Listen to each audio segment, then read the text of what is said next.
As-tu déjà remarqué que, après quelques années, le fait de bien s'apprêter semble déranger certaines personnes? Il suffit que tu arrives avec les cheveux impeccables, une tenue bien pensée, et voilà que surgit ce commentaire ironique. Pourquoi tu es si bien habillé? Ou tu te prends pour qui maintenant? Aujourd'hui, je vais te montrer comment conserver ton élégance et ta confiance même lorsque l'on essaye de te rabaisser. Mais pourquoi le simple fait de bien s'habiller, de soigner davantage son apparence, dérange-t-il autant certaines personnes? C'est le sujet de la vidéo d'aujourd'hui, et j'ai choisi d'en parler parce que je me rends compte que c'est bien plus fréquent qu'on ne le pense. Ce type de comportement et de réaction peut freiner celles qui essayent de progresser. Cela peut arrêter une femme en plein processus pour mieux s'habiller, se préparer chaque jour, accorder plus d'attention aux détails. Et tout cela est pourtant essentiel pour renforcer notre présence et notre estime de soi. Ce qui se passe, c'est que dès que tu commences à investir en toi, en choisissant de plus beaux vêtements, des combinaisons plus élaborées et réfléchies, les critiques apparaissent inévitablement. Et beaucoup d'entre elles sont déguisées en compliments. Pourquoi tu es si bien habillée? Tout ça, pourquoi? On ne dirait même pas toi. On ne dirait même pas toi. Ces phrases surgissent au travail, en famille, dans le groupe d'amis et, oui, même de la part de personnes qui nous aiment. Peut-être que ce n'est pas toujours méchant, mais l'effet est le même. Provoquer de l'insécurité, de la gêne et parfois même te faire remettre en question tes choix. Et dans le monde numérique, ce n'est pas différent. Il y en a qui critiquent des chaînes comme Isabella Moretti en disant que la mode pour les femmes de plus de 50 ans, c'est de la futilité, ou que celles qui regardent n'ont pas de priorité. Mais la vérité, c'est que ces personnes ne comprennent pas que, derrière chaque décision de bien s'habiller, il y a de l'estime de soi, de la liberté et un désir sincère de vivre avec plus de beauté, de légèreté et de présence. Ce que je veux que tu comprennes aujourd'hui est simple. Ces critiques n'ont rien à voir avec toi. Elles parlent de l'autre, de ses insécurités, de ses frustrations et souvent d'une jalousie déguisée. Si tu es d'accord avec moi, je veux que tu écrives dans les commentaires la phrase suivante. Je ne me diminue pas pour entrer dans le standard de qui que ce soit. Remplissons cette page de cette déclaration d'amour-propre et d'élégance. Gravons-la dans ton esprit et dans celui de toutes celles qui passeront par ici. Partage-la aussi avec cet ami qui a besoin de ce message. Et puisque nous ne pouvons pas contrôler ce que les autres disent, parlons de ce que nous pouvons contrôler. Notre réaction. C'est pourquoi j'ai préparé cette attitude pour conserver ton élégance après 50 ans, même lorsque l'on te critique. Garde une posture impeccable. Lorsque quelqu'un fait un commentaire malveillant ou ironique, notre corps réagit souvent avant même que nous en ayons conscience. C'est presque automatique, les épaules s'affaissent, le regard se détourne, la voix baisse, comme si nous voulions occuper le moins d'espace possible pour ne pas être remarqués. Cette réaction est compréhensible, mais c'est exactement l'inverse de ce que nous devrions faire. La véritable élégance commence par la manière dont tu te tiens physiquement dans le monde. La posture n'est pas seulement une question d'esthétique, mais aussi le reflet de ta confiance en toi et du respect que tu as pour toi-même. Un dos droit, des épaules alignées en douceur et le menton légèrement relevé envoient un message silencieux de sécurité, de force et de présence, même lorsque tu ne prononces pas un mot. Il ne s'agit pas d'arrogance, mais de l'occupation consciente de ton espace. Lorsque tu gardes une bonne posture, tu préserves non seulement ton image, mais tu protèges aussi ton énergie. Cette présence physique ferme empêche les commentaires négatifs de trouver une place en toi. C'est comme si ton corps créait un bouclier invisible, rappelant non seulement aux autres, mais aussi à toi-même que tu maîtrises ta propre histoire. Il y a aussi un bénéfice physique important. Une posture droite améliore la respiration, permet à l'air de mieux circuler et aide ainsi à garder son calme dans les situations inconfortables. En respirant profondément, tu gagnes du temps pour réfléchir, choisir comment répondre et éviter les réactions impulsives. Alors, la prochaine fois que tu entends quelque chose qui cherche à te diminuer, ne te referme pas, ne te courbe pas. Inspire-toi de l'image d'une femme sûre d'elle qui entre dans une pièce et, sans effort, impose le respect uniquement par la façon dont elle se tient debout. Respire profondément, redresse-toi et souviens-toi. Ta posture est ta carte de visite et ton bouclier silencieux contre toute tentative d'ébranler qui tu es. 2. Continue à t'apprêter chaque jour. L'un des pièges les plus courants lorsque nous recevons des critiques est de commencer à changer des comportements positifs pour éviter de nouveaux commentaires. Et, dans ce processus, beaucoup de femmes abandonnent quelque chose qui leur faisait du bien, l'habitude de s'apprêter quotidiennement. C'est comme si, pour ne pas provoquer le regard des autres, elles choisissaient de se cacher dans des vêtements trop neutres, des combinaisons sans intention, les cheveux attachés à la hâte. Mais la vérité, c'est qu'en faisant cela, tu ne protèges pas l'autre, tu te prives toi-même d'un moment précieux de soins personnels. S'apprêter chaque jour n'est pas seulement choisir une belle tenue, c'est un rituel silencieux qui renforce ton estime de toi et ta valeur. C'est te regarder dans le miroir et te reconnaître, réaliser que tu prends soin de la personne la plus importante, toi-même. En avançant en âge, ce geste prend encore plus de sens. C'est la preuve que le temps peut passer, mais que l'amour-propre n'a pas à diminuer. Au contraire, il doit s'intensifier. S'habiller avec intention, c'est se rappeler chaque jour que tu es une priorité dans ta propre vie. C'est te dire « je mérite de me sentir belle, élégante et confiante, non pas pour plaire aux autres, mais parce que cela me fait du bien ». Ne laisse pas une phrase malveillante te voler ce plaisir. Continue à choisir des pièces qui te mettent en valeur, des couleurs qui illuminent ton visage, des coupes qui transmettent l'image d'une femme sûre d'elle et intéressante. Chaque fois que tu t'apprêtes, tu envoies au monde et à toi-même le message que tu es présente dans ta propre histoire et que tu n'as pas peur d'être vue. 3. Ne vous excusez pas d'être bien habillée. Il est étonnant de constater que pour de nombreuses femmes, bien s'habiller semble encore être quelque chose qui doit être justifié. Il suffit de recevoir un commentaire, qu'il soit sincère ou teinté d'ironie, et la réponse automatique arrive. « Oh, je ne me suis pas tant préparée que ça, c'est juste parce que j'avais un autre rendez-vous » ou encore « ce n'était même pas mon intention de m'habiller autant ». Ces phrases, même anodines en apparence, portent un poids silencieux. Elles diminuent votre propre valeur. C'est comme si vous disiez que vous n'aviez pas le droit de vous présenter sous votre meilleur jour sans donner une explication valable. Et au fond, cette attitude valide l'opinion de ceux qui pensent que votre élégance est exagérée ou inutile. La vérité, c'est que bien s'habiller n'a rien d'arrogant et encore moins besoin d'être une excuse adressée au monde. C'est un acte de soin de soi et de respect envers sa propre personne. Chaque pièce que vous choisissez, chaque détail qui compose votre tenue est une décision consciente de montrer au monde et de vous rappeler à vous-même que vous tenez à qui vous êtes et à l'image que vous transmettez. Lorsqu'un commentaire survient, qu'il soit plein d'admiration ou dissimule une critique subtile, restez sereine. Un léger sourire, un regard assuré et un simple « merci » suffisent pour clore la conversation avec élégance et affirmer que vous n'avez aucune honte de vos choix. Et souvenez-vous, il n'y a rien de mal à occuper visuellement votre espace. Au contraire, c'est une manière silencieuse d'inspirer d'autres femmes à se permettre la même chose. Lorsque vous cessez de vous excuser pour votre élégance, vous envoyez un message puissant. Je mérite d'être à mon meilleur et je n'ai besoin de la permission de personne pour cela. 4. Éloignez-vous des comparaisons.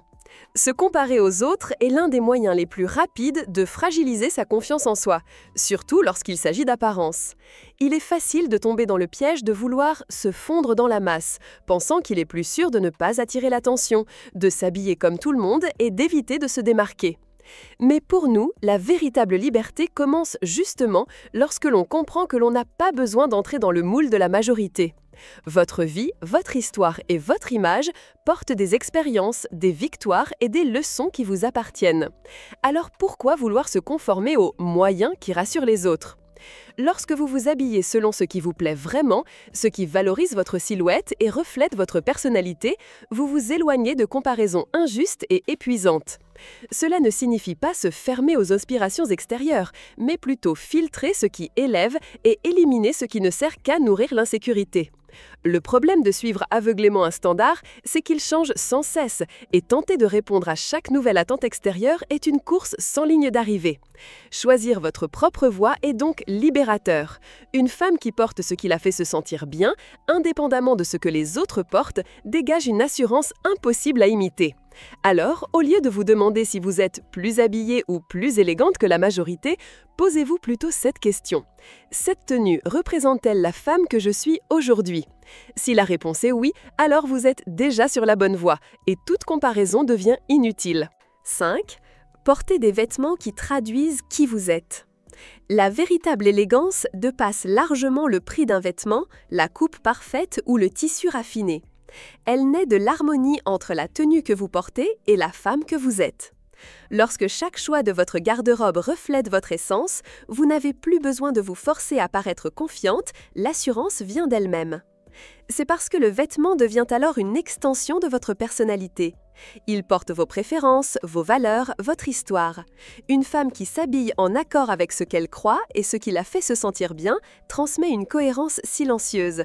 Ceux qui la regardent comprennent que cette image est authentique et non une tentative d'agrément ou de conformité. À l'inverse, lorsque l'on s'habille uniquement pour répondre aux attentes des autres, le résultat est toujours le même, de l'inconfort physique et émotionnel. La tenue peut être belle, mais si elle n'est pas en accord avec qui vous êtes, elle ne soutiendra pas votre présence. C'est comme porter un masque, il peut impressionner pendant quelques minutes, mais il ne crée pas de lien véritable avec ceux qui vous observent. Vous connaissez déjà vos préférences, vous savez ce qui vous met en valeur et vous n'avez rien à prouver à personne. En choisissant des pièces qui racontent votre histoire, que ce soit par une couleur qui illumine votre visage, une coupe qui flatte votre silhouette ou un tissu qui vous procure du confort, vous construisez une image solide et inébranlable. Et le plus beau, c'est que lorsque la tenue reflète votre identité, les critiques perdent toute force. Parce qu'il est impossible de remettre en question l'authenticité de quelqu'un qui vit en harmonie avec ce qu'il porte. 6. Entourez-vous de personnes qui vous inspirent et vous soutiennent. Les commentaires malveillants existeront toujours, c'est un fait inévitable. Il y aura toujours quelqu'un pour vous regarder avec un mélange de jugement et d'envie, surtout lorsque vous décidez de prendre soin de vous et d'élever vos standards. Mais il existe quelque chose de bien plus puissant que ces voix négatives, l'énergie des personnes qui vous soutiennent véritablement. Être entouré de celles et ceux qui reconnaissent et célèbrent votre éclat change tout. Ces personnes ne rivalisent pas avec vous, elles n'essayent pas d'étendre votre lumière, au contraire, elles vous encouragent à briller encore davantage. Ce sont des amis, des membres de la famille, des collègues ou même des personnes rencontrées récemment mais qui partagent des valeurs similaires et comprennent que le succès d'une femme ne diminue jamais celui d'une autre. En choisissant consciemment votre entourage, vous créez un environnement où la critique perd de sa force. C'est comme si chaque mot d'encouragement formait un bouclier contre toute tentative de vous rabaisser. Et ce réseau de soutien est aussi une source d'inspiration.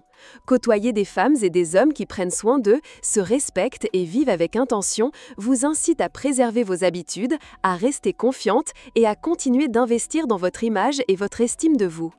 Entourez-vous de personnes qui, en vous voyant soigner, vous adressent un vrai sourire, qui vous regardent avec fierté, jamais avec gêne, qui se réjouissent de vos réussites, qu'elles soient professionnelles, personnelles ou liées à votre apparence. Et si cela implique de vous éloigner d'environnements ou de relations qui drainent votre énergie, qu'il en soit ainsi. Protéger votre éclat fait partie intégrante de votre élégance. 7. Rappelez-vous pourquoi vous avez commencé. Il y aura des jours où le poids des critiques sera plus lourd. Peut-être une phrase lancée dans un couloir, un regard de jugement ou une remarque malveillante déguisée en blague qui, pour une raison quelconque, résonne dans votre esprit. Dans ces moments, il est facile de laisser naître le doute. Est-ce que j'en fais trop? Devrais-je revenir à ma façon de m'habiller d'avant pour ne pas attirer l'attention? C'est précisément dans ces instants que vous devez faire une pause, respirer profondément et revenir mentalement au point de départ. Vous demandez « Pourquoi ai-je commencé ce parcours ?» Était-ce pour retrouver une estime de soi endormie? Pour ressentir à nouveau de la fierté en vous regardant dans le miroir? Pour transmettre au monde l'image d'une femme qui connaît sa valeur et qui n'a pas peur de prendre sa place? Ou peut-être pour inaugurer un nouveau chapitre de votre vie où chaque détail, du tissu qui effleure votre peau à la coupe qui met votre corps en valeur, est un choix conscient en faveur de celle que vous êtes. Lorsque vous vous reconnectez à cette raison, c'est comme rallumer la flamme qui vous a porté au début. Elle devient un phare, guidant vos pas même lorsque la route semble semée d'obstacles. Et soudain, l'opinion des autres perd de son importance. Vous comprenez que votre engagement n'est pas envers leur approbation, mais envers votre fidélité à vous-même. La vérité, c'est que lorsque nous savons pourquoi nous faisons nos choix, nous restons plus solides face à n'importe quel jugement. La remarque malveillante perd son pouvoir de blesser car vous savez qu'elle n'a rien à voir avec votre vérité. Ce n'est qu'un bruit lointain, incapable de détourner de sa route celle qui marche avec un but clair. Alors, les jours où vous sentirez l'envie de céder et de vous cacher, souvenez-vous, vous n'avez pas commencé cette aventure pour plaire. Vous avez commencé pour éclore, pour vous réinventer. pour vivre de manière plus épanouie, plus belle et plus authentique. Je ne dis pas que c'est facile, ça ne l'est pas. Préserver son élégance, prendre soin de soi et maintenir son estime de soi exige de l'intention, de la discipline et souvent du courage pour affronter les regards et les paroles qui tentent de diminuer ce que vous avez construit. C'est un exercice quotidien et personne n'est à l'abri d'un moment d'insécurité. Mais c'est justement pour cela que je le répète, chaque pas sur ce chemin en vaut la peine. Car l'élégance après 50 ans n'a rien à voir avec le fait de suivre les tendances ou d'impressionner les autres. Elle consiste à se respecter, à se placer en priorité et à vivre en accord avec qui vous êtes vraiment. La vérité, c'est que lorsque nous savons pourquoi nous faisons nos choix, nous restons plus solides face à n'importe quel jugement. La remarque malveillante perd son pouvoir de blesser car vous savez qu'elle n'a rien à voir avec votre vérité.